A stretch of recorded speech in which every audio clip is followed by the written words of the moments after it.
नहमदुहु व नसल्ली अला रसूलिहिल करीम अम्मा बाद फ़अऊज़ु बिल्लाहि मिनश शैतानिर रजीम बिस्मिल्लाहिर्रहमानिर्रहीम। ख़वातीन व हज़रात अस्सलाम वालेकुम।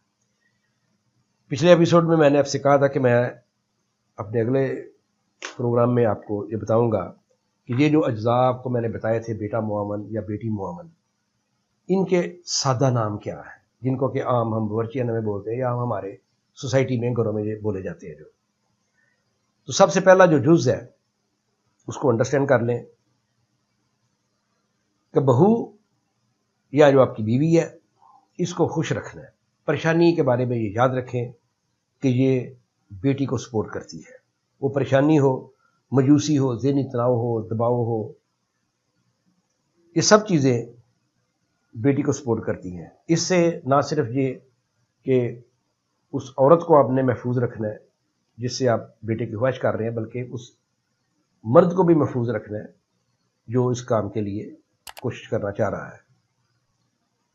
सबसे पहला मरहला तो हो गया खुश रहना उस कपल का जो बेटे के ख्वाहिशमंद है।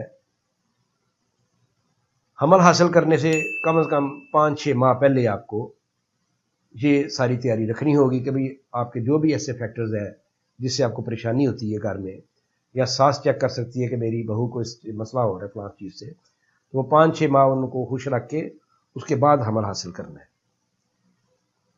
खुराक में जो चीज़ें हैं मैं इनके आपको नाम बता देता हूँ। नंबर 1 पे जो है ये है नर जानवर के कपूरे। ये आप किसी भी गोश्त वाली दुकान से जाके ले सकते हैं और ये रोज़ाना खामन ने तो खाने ही है, बीवी ने भी खाने हैं। रोज़ाना नहीं तो हफ्ते में कम से कम 2 मरतबा इसे ज़रूर खा लें। इसके बाद दूसरी बड़ी जो अहम खुराक है उसका नाम है मछली। सर्दियाँ हो या गर्मियाँ, जब आप बेटे के लिए कोशिश कर रहे हैं तो मछली को आपने नहीं भूलना। ये भी हफ्ते में कम से कम 2-3 मरतबा ये ज़रूर होना चाहिए। गोश्त बड़ा जो है ये ज़्यादा मुआवन है, इस बात को नोट करें। बड़ा गोश्त ये ज़्यादा मुआवन है बेटे के लिए। नर जानवर का हो तो ज़्यादा बेहतर है।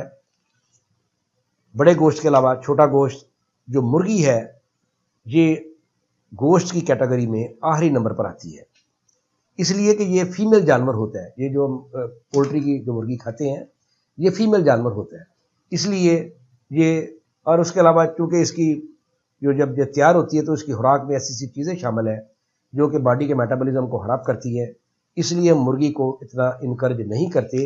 मेल फेवरिंग जो हम अपने कपल्स को डाइट वगैरह बताते हैं। गोश्त को टिक्का, कबाब, कोफ्ता या किसी भी सूरत में वो इस्तेमाल कर सकते हैं।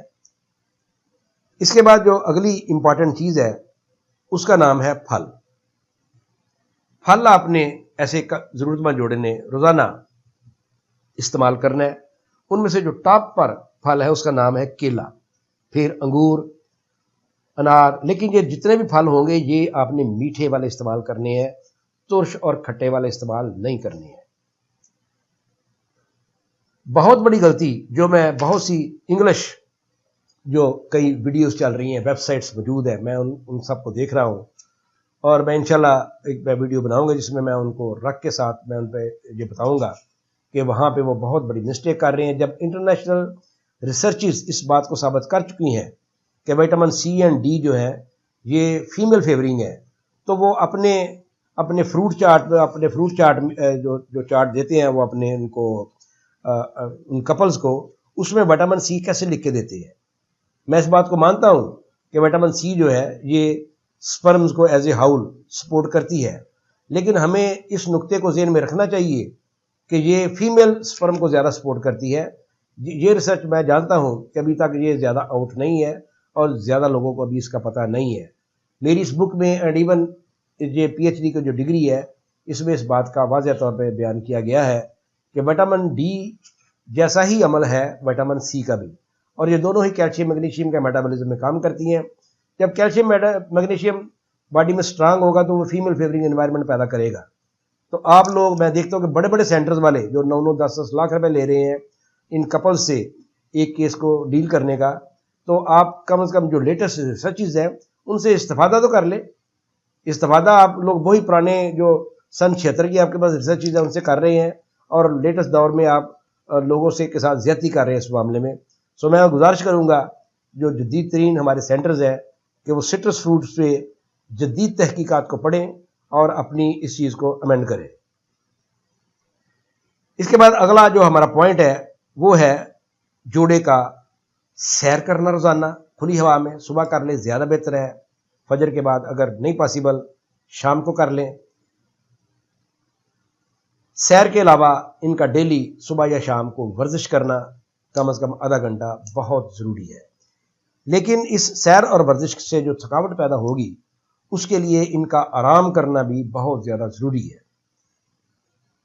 सिर्फ आराम करने से याद रखें ये थकावट खत्म नहीं होती, इसके लिए इनका दबाना बहुत अहम फैक्टर है। इसके लिए मियाँ बीवी एक दूसरे को दबा सकते हैं। इसके बाद जो अगला बड़ा मेन पॉइंट है वो ये है कि जो जोड़े बेटे के लिए कोशिश करना चाह रहे हैं उन्हें किन चीज़ों से मजीद बचना होगा। उनमें से सबसे नंबर 1 पे है, उसका नाम है black tea and even green tea. Keep it in to the mind कि कंपनियां जो ग्रीन टी भी बना रही हैं इसमें भी आर्टिफिशियली वो कैफीन का दर्जा बढ़ाती है ताकि उसकी एडिक्शन लोगों से छूटने ना पाए। इसलिए जो बाजार में आपको ब्लैक टी मिलती है ये तो वैसे ही कैफीन से भरी हुई है, लेकिन इनकी ग्रीन टी भी बची हुई नहीं है। सो अगर आपने ज़रूर चाय पीनी है तो आप अदरक का कावा पी लें, उसमें आप दालचीनी डाल लें, इस तरह से उसमें आप गुड़ शामिल कर लें। दूसरी अहम चीज़ जो बेटी के लिए फेवरेबल है और बेटे के मुखालिफ जाती है उसका नाम है सॉफ्ट ड्रिंक्स। इसके अलावा डब्बा के जूसेस चाहे वो किसी भी कंपनी के हो, डब्बा जूसी भी फीमेल फेवरिंग है, चाहे उनमें पोटाशियम कितना ज़्यादा वटावर जो भी है, लेकिन उनमें जितने ये एसिड साथ डाल देते हैं उनको सेव करने के लिए उनकी इन्वायरमेंट ऑटोमेटिकली फीमेल फेवरिंग हो जाती है। शराब वगैरह का जिक्र करने की ज़रूरत नहीं है, उनका आम लोगों को पता है कि सिगरेट और शराब भी ये भी फीमेल फेवरिंग है। एक बहुत अच्छी चीज़ लेकिन जो बेटी को फेवर करती है उसका नाम है दूध। लेकिन एक और चीज़ जो बेटी को फेवर करती है उसका नाम है चीनी। चीनी वाली तमाम चीज़ें बेटे के लिए कोशिश करते वक्त आपको बंद करनी होगी क्योंकि चीनी बहुत बड़ी फीमेल फेवरिंग है। चीनी मेनली हमारे बॉडी का विटामिन बी सारा कंज्यूम करने की कोशिश करती है, और विटामिन बी जो है ये मैंने पिछले एपिसोड में बताया था कि ये बहुत बड़ी मेल फेवरिंग है और चीनी उसका बेड़ा गर्क कर देती है। तेजाबियत वाली चीज़ों से आपने बचना है, जो भी चीज़ें करती है। कब्ज़ से आपने बचना है, इसके लिए आप फाइबर वाले फ्रूट्स, लेकिन फ्रूट्स आपने वो खाने हैं जो मेल फेवरिंग है। फीमेल फेवरिंग का मैंने भी बता दिया, उनसे आपने बचना है। जैसे सिट्रस फ्रूट्स का भी मैं बता रहा जो विटामिन सी से भरे हुए हैं, उनमें लीमू, चकोतरा, माल्टा, किन्नो, ये सब के सब आपको बेटे के लिए मामलत के वक्त आपने इनसे मना रहना है। तरबूज बहुत बड़ा मेल फेवरिंग है, जब इसका मौसम हो इसको खूब खाएं। दो बहुत बड़े फैक्टर्स जिनको मैं बताना चाहता हूं उनका नाम है, एक सिल्वर है और दूसरा है प्लास्टिक। सिल्वर के बर्तन आम हमारा जो घरों में प्रेशर कुकर इस्तेमाल हो रहा है ये सिल्वर का बना होता है। सिल्वर एक तो हमारी सेहत के लिए वैसे ही इंतहा दर्जे मुज़र है, मेरी समझ से बाहर है कि इतनी बड़ी गवर्नमेंट्स हैं और उनके इतने बड़े वजीर हैं और ये सेहत के इनके डिपार्टमेंट्स हैं, और कोई कौम को ये विजडम प्रोवाइड करने को तैयार ही नहीं है कि सिल्वर के बर्तनों का बनाना ही बंद कर दिया जाए। नॉन स्टिक उससे बहुत बड़ी जहालत है जो अभी तक चल रही है। जो मैं देखता हूँ कहीं ये जो फूड बनाने वाली जो मसालेदार जो चीज़ें बना रहे होते हैं कि टीवी पे बैठ के और नॉन स्टिक इस्तेमाल कर रहे हैं। खुदा जाने अकल इनकी घास खाने चली गई है या कहाँ चली गई हुई है कि प्लास्टिक सारी दुनिया के डॉक्टर्स चीख रहे हैं कि ये सेहत के लिए इंतहा दर्जे मुज़र है। ये जो प्लास्टिक है सिल्वर का, आपको मैंने बताया कि ये बहुत बड़ा फीमेल फेवरिंग है। सिल्वर के बर्तन सारे घर से उठा के वैसे ही बेच दे कबाड़खाने में, और उसकी जगह स्टील के प्रेशर कुकर मिलते हैं या इंपोर्टेड प्रेशर कुकर अगर आप लेंगे तो उनमें एल्युमिनियम का इस्तेमाल नहीं किया जाता। आप वो ले सकते हैं। फर्स्ट वर्ड में एल्युमिनियम किसी भी कुकिंग यूटेंसिल में इस्तेमाल नहीं हो सकता।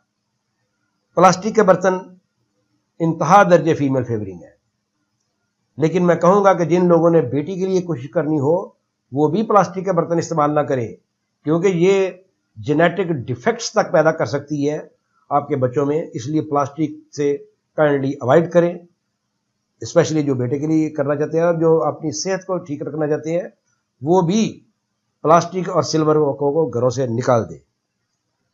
इसके अलावा विटामिन डी सी के जो अज्जा हैं इनसे आपने अवॉइड करना है। कब्ज़ बहुत बड़ी फीमेल फेवरिंग है, ये मैं पहले भी आपको बताया कि इसके लिए फाइबर वाली चीज़ें आप इस्तेमाल करें तो इससे आपके बॉडी में मेल फेवरिंग एनवायरनमेंट को बड़ी इनकरेजमेंट होती है।